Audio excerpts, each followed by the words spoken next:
Good morning, this is Dwayne. Today I'd like to talk about using inversions to smooth out chord progressions.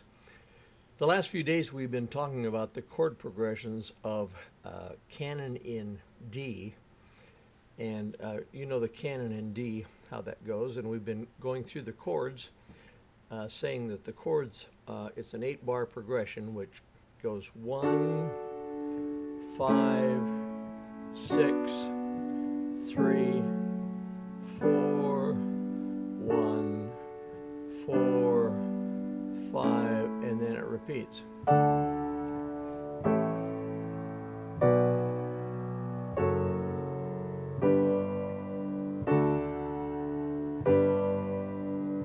And so on, right? Okay, now I transposed it to the key of C just to make it easier to visualize. So we'll do the same thing in the key of C, and it's like this: 1, 5, 6, 3, 4, 1, 4, 5, and then back to 1. There's an 8-bar chord progression. Now what my subject is today to smooth that out, and I already showed you parallel tenths and a few days ago how we could use parallel tenths in that, and now I want to explain it, okay? Because the first chord is C and the second chord is G. Now we could go to G as the root, but what I'm going to do is use a note out of the G chord, which is B, okay? Then the next chord is A, and of course we'll use the A root. The next chord is E minor, but E minor has a G in it. So we're going right down the scale, aren't we?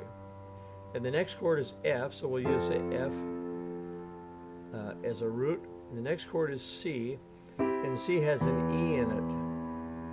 So far we've gone C, B, A, G, F, E. Okay? Again.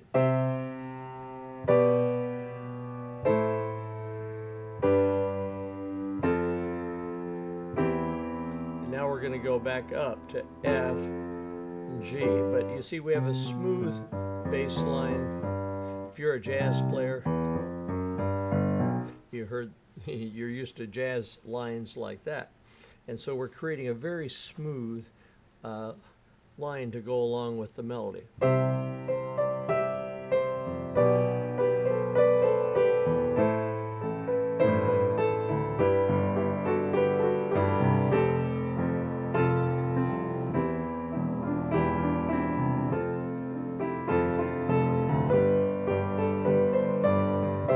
And so on, okay? Now, we could take that down further. When we got to F and then went down to the C chord and then back to the F chord, we could substitute D as the low note for the F chord. Why? Because what's the minor chord that's relative to F major? It's D minor, isn't it? So we could play a D minor 7th there, and that would make it very smooth. So we could go.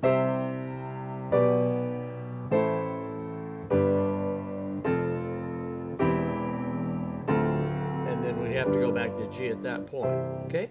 So a little hint on how to use inversions to smooth out chord progressions, and that we're not just talking about, we used canon and D as an example, but you can use that on any song to smooth out your chord progressions.